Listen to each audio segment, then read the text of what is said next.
అందరికీ నమస్కారం. Welcome to Telugu world.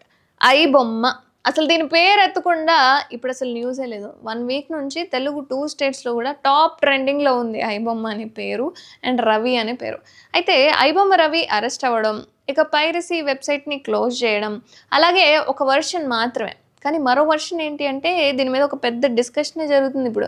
అయితే సినీ ప్రేక్షకులందరితో పాటు అటు సాధారణ ప్రజలు కూడా తన వైపు చూసేలా చేసిన ఈ ఐ బొమ్మ రవి అసలు ఇంతకీ హీరోనా? విలనా? అనే చర్చ ఉందన్నమాట.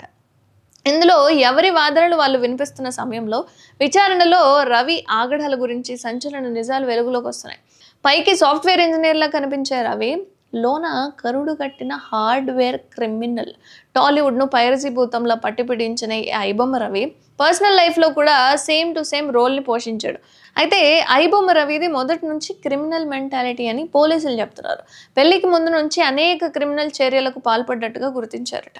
అయితే అమీర్పేటలో ఉంటూ ప్రహ్లాద్ అనే తన స్నేహితుడి గుర్తింపు కార్డులను తీసుకొని అనేక నేరాలు చేసినట్లు తెలుస్తుంది. పెళ్ళైన తర్వాత కూడా రవి తన తీరు మార్చుకోలేదట. భార్య తన కూతురుపై చేసుకునేవాడని పోలీసులు అంటున్నారు.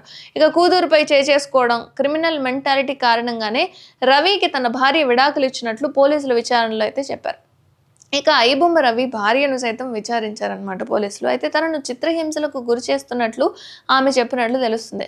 మరోవైపు 4వ రోజు విచారణలో రవి యొక్క లగ్జరీ లైఫ్ స్టైల్పై ఆరా తీశారనమాట. ఐబొమ్మ రవి విలాసవంతమైన జీవితానికి అలవాటు పడినట్లు పోలీసులు విచారణలో చెప్పుకొచ్చారు. అయితే ప్రతి 20 రోజులకు విదేశాలకు వెళ్ళి ఎంజాయ్ చేస్తాడట.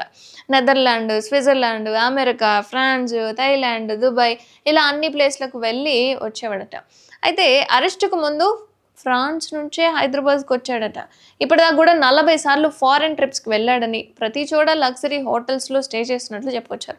అండ్ ఐబొమ్మ సైట్లో బెట్టింగ్ బగ్ పెట్టడం ద్వారా రవికి 1,00,000 వ్యూస్కి $50 వచ్చేవట. ఇక పోస్టర్ డిజైన్ చేసినందుకు స్నేహితుడు నిఖిల్కి ప్రతి నెల రవి 50,000 ఇచ్చేవాడని పోలీసులు చెప్తున్నారు. మొత్తంగా క్రైమ్ థ్రిల్లర్ డ్రామాకి కావాల్సిన మసాలా దినుసులన్నీ కూడా ఈ ఎమ్మడి రవి జీవితంలో ఉన్నాయి. అటు ఐబొమ్మతో రవి ఒక్కడే పైరసీ చేసినట్లుగా గుర్తించాడనమాట.